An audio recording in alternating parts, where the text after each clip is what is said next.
Hey, everybody. How are you? I'm Dr. Seth, psychologist, and today we are talking about something that I know a lot of people can relate to because it has probably happened to every single one of us. And that is going on vacation with someone who you really find to be a control freak. Just as a personality, they always need to control every situation, and they end up trying to control your vacation. Not a good thing because people look forward to their vacation, and everybody wants different things out of vacation depending upon the kind of personality, what their personality is like. Okay, we'll talk a little bit more about that. But so what I want to focus on first is a few different things that someone who is a control freak will tend to do on vacation that can drive you to a place of total and complete frustration. And the first one is turning everything into a schedule. So it may be, for example, let's say a Tuesday on that vacation. But when you are on vacation with a control freak, you are made to feel like this: it's not just any Tuesday.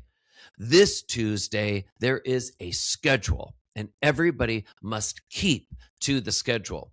People who are control freaks love a highly structured vacation. They love their days, their time to be maximized, to be optimized. Okay. But here's the thing: this vacation, it's not like a factory where you have a statistician going around and trying to make sure that everything is optimized to its ultimate benefit. This is meant to be vacation. Most people actually like some degree, like some lack of structure. In fact, isn't that one of the things that makes vacation different than, let's say, work? Actually, not having structure, not having to be somewhere at certain times, not feeling like there are deadlines looming. Well, I can't really relax right now this afternoon because dinner starts in 45 minutes and I've got a shower and, a million different things. The second thing control freaks will do on vacation is they remove the possibility for spontaneity. For spontaneity. Because everything is so planned and so structured, people don't have the space that I believe for their mental health people really want and need on vacation, which is that ability to kind of just be free, to feel free, and to kind of wander, to let the mind wander, to let your actual physical self just wander and meander in the area where you're on vacation, browse and look at things. Most people in their daily lives, the term browse, they don't have time for browsing because everything needs to be so focused in people's daily lives. There are so many demands. So just the idea of letting yourself wander and meander and browse and look at things, stop at moments that you maybe normally wouldn't stop, and just look, reflect. This spontaneity is so important, I believe, as a psychologist, for people recharging their mental health and their spiritual battery. We all have a spirit. Just as, human beings, we all have like a little pilot light inside us that is our spirit, I believe. And it needs to see new things. It needs to feel a sense of awe sometimes. It needs to be allowed a certain space to wander. And so if there is too much structure on vacation, you are actually depriving yourself of one of the most important spiritual needs, I believe, people have on vacation to begin with. Now, another thing that control freaks do on vacation is they treat every single day as if every day must have a, wait for it, picture, let's say, a soccer field and a goalpost, and what those soccer players who are dribbling down the field are working towards: a goal. And that's the thing. That is exactly what control freaks, how they treat every single day. Heck, every afternoon or AM, they treat it as if it must have a goal. See, when you're on vacation with a control freak, you're thinking, who said? Who said what this needs to be? Who defined vacation as the way you are describing it? Who made vacation the way you are forcing it upon me or all of us that you're on vacation with? Who said, show me the manual, the textbook, and the highlights in yellow that says, this is what we need to do today? And you're thinking why it doesn't make sense to you rationally. In a moment, I'll share why this is, why they do it. But first, I'll just share a couple more things that the control freak does on vacation. One of them is they turn everything into a high stress situation. You may just hear you and this other person or the group that you're with talking about, what you're going to do in the afternoon and trying to plan the particular activity. Well, the energy, the intensity, the way they're talking about it and trying to hyper organize everything, you'd think that you are preparing for an audit at work or something, right? Again, it just doesn't make sense, but everything becomes high stress.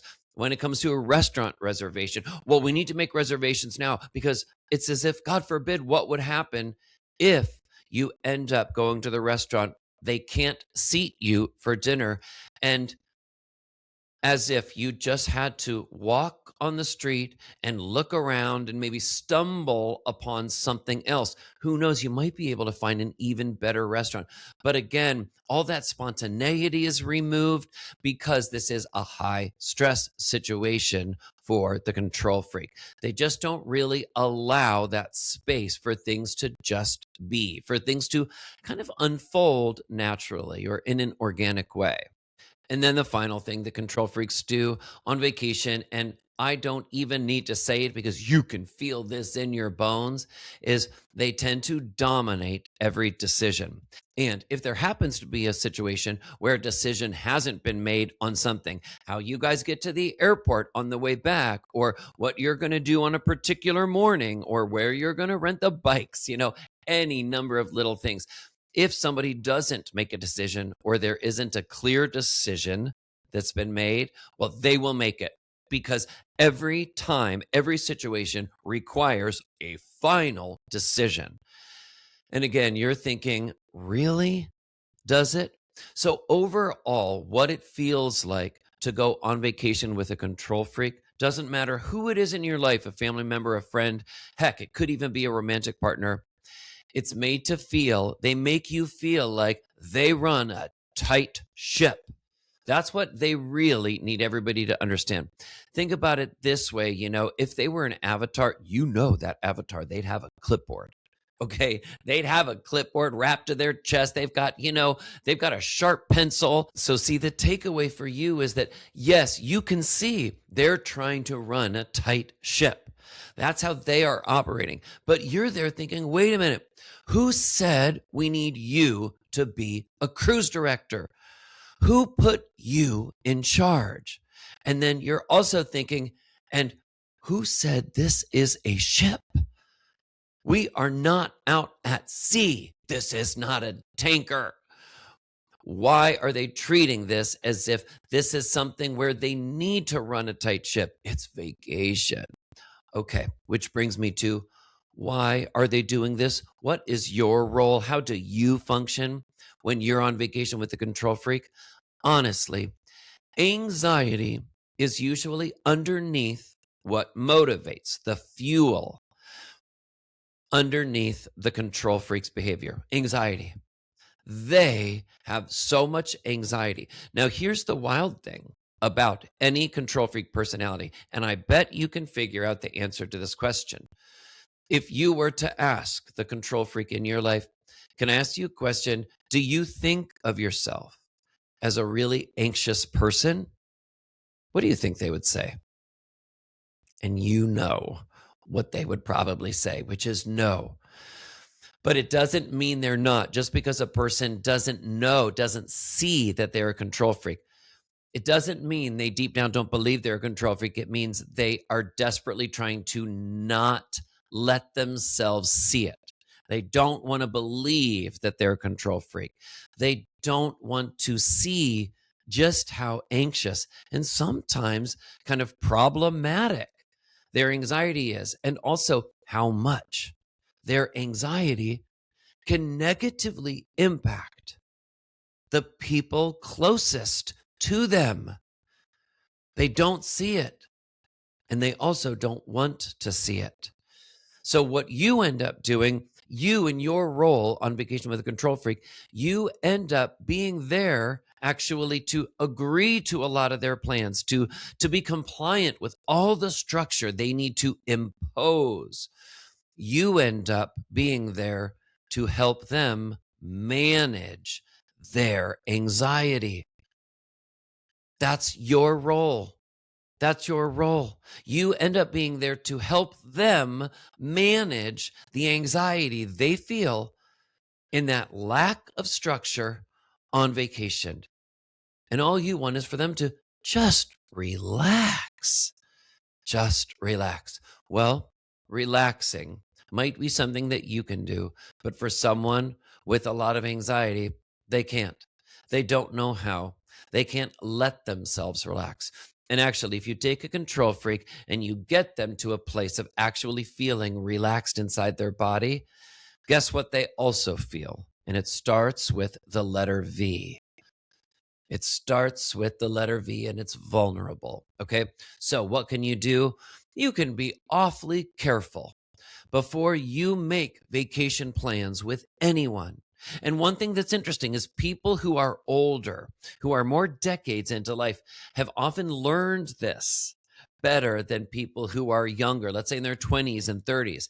They still might, because of guilt or wanting to try to include everybody or try to tell themselves they can be close and have good relationships with everyone and make everything work. They may actually find themselves going on vacations with people who they might be a little bit nervous about how it's going to go. And then they end up coming home and feeling frustrated. So, what you can do in advance is draw boundaries. Boundaries is the only way to keep Vacation with a Control Freak manageable. And that might even be including things like this. Maybe you do your own separate activities during the day and then you meet for dinner.